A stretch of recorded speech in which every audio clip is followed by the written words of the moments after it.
नमस्कार। प्रभाव साक्षी news network और आप सभी का स्वागत है। यूपी का बुलडोजर पूरी दुनिया में चर्चा का विषय बना रहता है। हाल ही में उच्चतम न्यायालय की इस पर जो टिप्पणी आई, उसको लेकर विपक्ष को बुलडोजर बाबा के नाम से विख्यात उत्तर प्रदेश के मुख्यमंत्री योगी आदित्यनाथ पर निशाना साधने का मौका मिल गया है, जिस पर पलटवार करते हुए योगी ने कहा है कि बुलडोजर पर हर व्यक्ति के हाथ नहीं फिट हो सकते और दंगाइयों के सामने नाक रगड़ने वाले लोग बुलडोजर के सामने पस्त हो जाएंगे। जिन लोगों को अवसर मिला, उन्होंने पहले पहचान का संकट खड़ा किया अपनी अराजक गतिविधियों से, अपने भ्रष्टाचारी गतिविधियों से, और फिर प्रदेश को दंगों की आग में झोंकने का काम भी किया था। प्रदेश के शांतिपूर्ण और सौहार्दपूर्ण माहौल को आपस में ही लड़ाने का काम किया। पहले जाति जाति को लड़ाया, फिर वर्ग, मत और मजहबों को आपस में ही भिड़ाने का काम किया। महीनों महीनों दंगों की आग में झुलसता रहा उत्तर प्रदेश। तो उत्तर प्रदेश जब शांति और सौहार्द नहीं रहेगा, कोई निवेश क्यों करेगा? विकास कैसे हो पाएगा? पहचान का संकट खड़ा होगा, हर तबके का व्यक्ति तबाह होगा। और आज ये लोग फिर से अपना रंग और रोगन बदल करके फिर नए रूप में आपके सामने प्रदेश की जनता को गुमराह करने के लिए फिर से आना चाहते हैं। बुलडोजर पे हर एक व्यक्ति के हाथ नहीं फिट हो सकते। इसके लिए दिल और दिमाग दोनों चाहिए। दिल और दिमाग दोनों चाहिए। बुलडोजर जैसी क्षमता और दृढ़ प्रतिज्ञा जिसमें हो, वही बुलडोजर चला सकता है। दंगाइयों के सामने नाक रगड़ने वाले लोग बुलडोजर के सामने वैसे ही पस्त हो जाएंगे। और इसीलिए मैं आप सबसे कहना चाहता हूं कि प्रदेश सरकार ने जो प्रक्रिया अपनाई है पारदर्शी तरीके से, अपेक्षा भी हम यही रखते हैं। जनता से जुड़े हुए कोई भी कार्य, कोई देर नहीं होनी चाहिए। ईज ऑफ लिविंग के लक्ष्य को प्राप्त करना, ईज ऑफ डूइंग बिजनेस, जब हम लोग आए थे, यानी व्यवसाय की सुगमता, जब हम लोग आए थे 17 में, 14वें नंबर पर उत्तर प्रदेश था। आज हम अचीवर स्टेट हैं। 1 और 2 की लड़ाई में उत्तर प्रदेश आज आगे बढ़ रहा है, तेजी के साथ आगे बढ़ रहा है। पहले प्रदेश में जब दंगे होते थे, अराजकता थी, तो एयर कनेक्टिविटी जोड़ के करेंगे क्या? हवाई जहाज से आएगा कौन? कोई नहीं आता था। आज तो 2 एयरपोर्ट से हम 9 एयरपोर्ट को तो क्रियाशील कर चुके हैं। 10 नए एयरपोर्ट पे हमारे कार्य चल रहे हैं।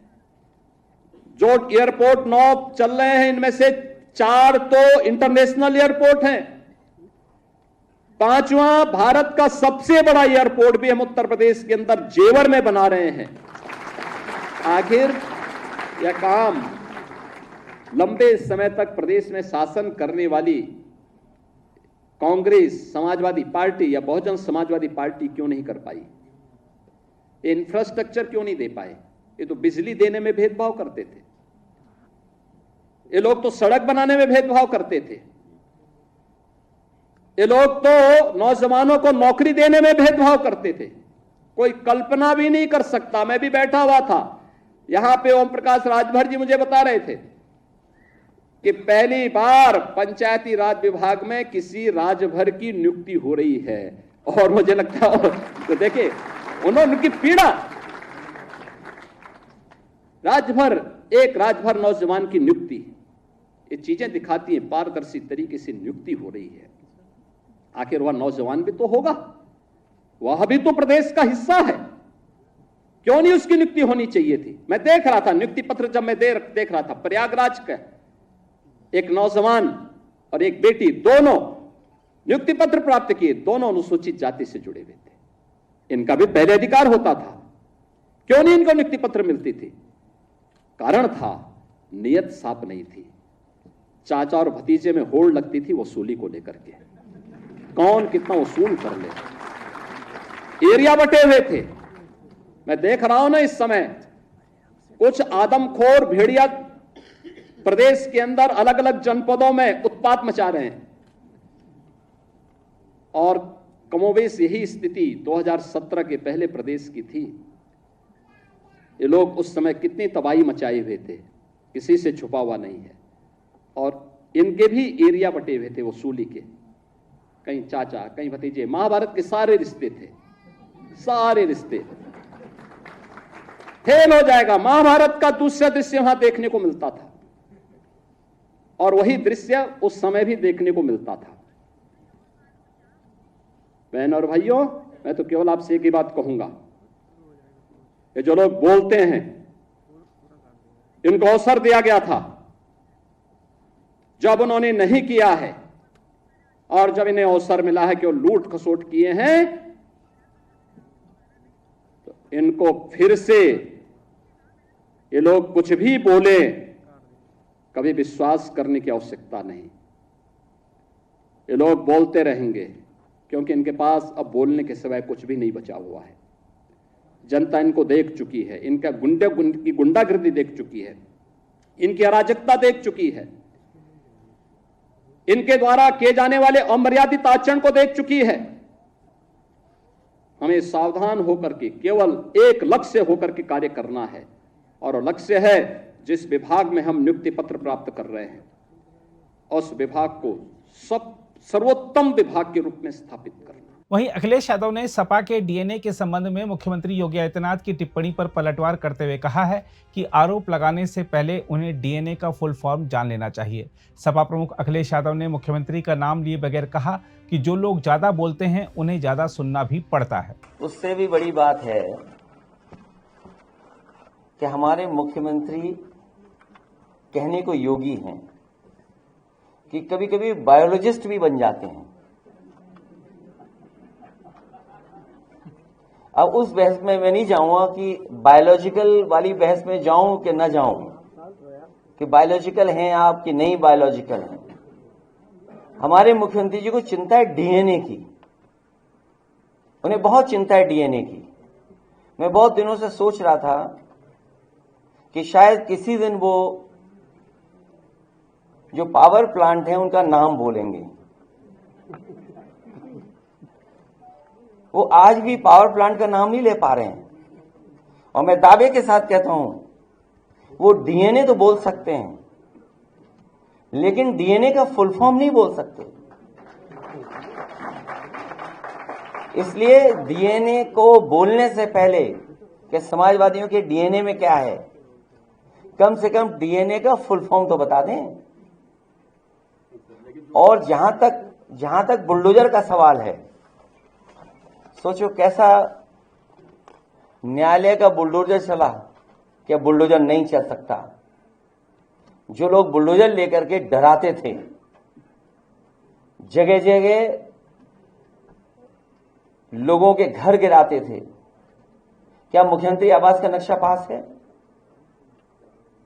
अगर नक्शा ही सवाल है तो सरकार ये बताए क्या मुख्यमंत्री आवास का नक्शा पास है, और कब पास हुआ था ये भी बता दें, कागज दिखा दें उसके।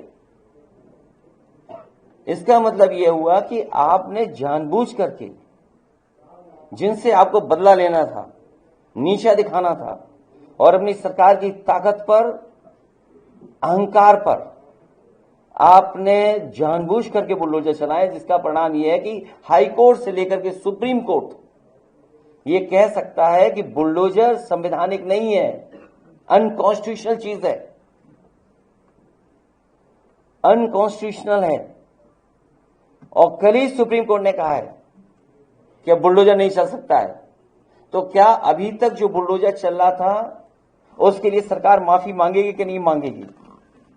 और जहां तक दिल और दिमाग, हमारे पत्रकार साथी आपको सबको पता है, ये कोई पहली बार बात नहीं मैं कह रहा हूं, और फिर कहता हूं, बुलडोजर में दिमाग नहीं होता है, स्टीयरिंग होता है उसमें। स्टीयरिंग से चलता है बुलडोजर। उत्तर प्रदेश की जनता कब किसका स्टीयरिंग बदल दे, या दिल्ली वाले कब किसका स्टीयरिंग बदल दें। और बुलडोजर जो है,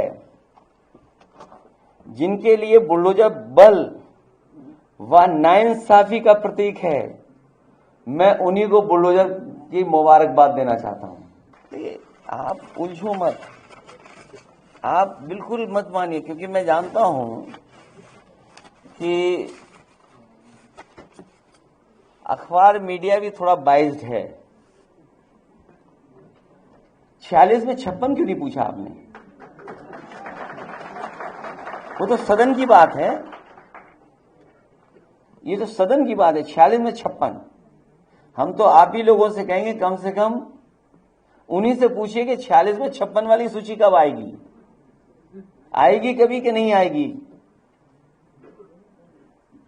और फिर जहां तक माफियाओं की बात है, पुराने रिकॉर्ड उठा करके देख लीजिए, किसी और को भी माफिया कहा जाता था। जो बात ये कहते हैं कि 2017 के पहले प्रदेश में लूट थी, यही तो कहते हैं। अभी जो बयान आ रहा है कि 2017 से पहले लूट थी, क्या उस समय भी मुख्यमंत्री जी शामिल थे उस लूट में? वो ये भी कहते हैं नौकरी के नाम पर वसूली होती थी। तो आज के अधिकारी कर्मचारी जो मुख्यमंत्री को आरोप लगा रहे हैं, जिन पे आरोप लगा रहे हैं अधिकारियों पर, क्या वो अधिकारी और कर्मचारियों से माफी मांगेंगे? क्या ऐसा तो नहीं है कि वो अधिकारी कर्मचारी उनके आसपास ही घूम रहे हों? नहीं, अवैध क्या है, ये कौन तय करेगा? इंस्टीट्यूशन तय करेगी ना। तो मैंने आपसे कहा कि सरकार अपने हिसाब तय करती है, इंस्टीट्यूशन नहीं तय करती है। बीजेपी तय करती है कि कौन सा लीगल कौन सा इलीगल है। उसमें भी आप सेलेक्टिव हैं।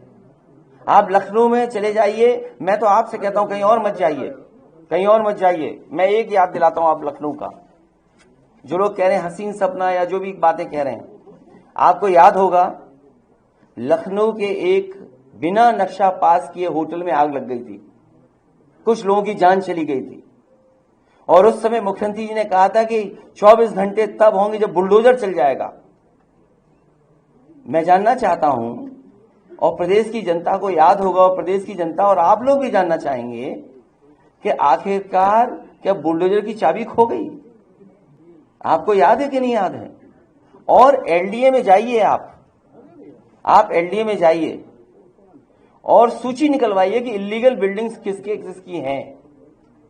ये मौका मिला है कि जितनी भी एलडीए की इलीगल बिल्डिंग है, आप क्यों नहीं बुलडोजर चला रहे हो वहां पर?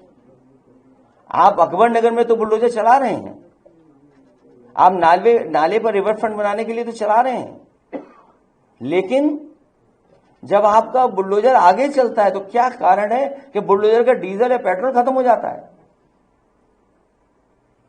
और फिर आपने देखा नहीं एक फ्रस्ट्रेटेड अधिकारी को किस तरीके से एक व्यापारी के सर पे सर मार दिया था। आखिर वो अधिकारी फ्रस्ट्रेटेड क्यों था? इस बात के लिए आपको जानना चाहिए कि आखिरकार फ्रस्ट्रेटेड क्यों था वो। फ्रस्ट्रेटेड इसलिए था कि उस पर दबाव था, लोग पैसे मांग रहे थे अधिकारी से, अधिकारी पैसे के दबाव में उससे पैसे मांगे जा रहे होंगे।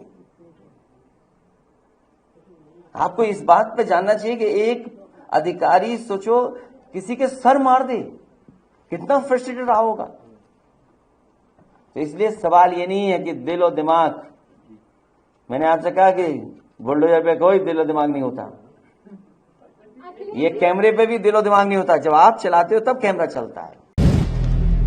अगर आप भी लेना चाहते हैं देश दुनिया की तमाम जानकारी तो आज ही सब्सक्राइब करें हमारे चैनल को।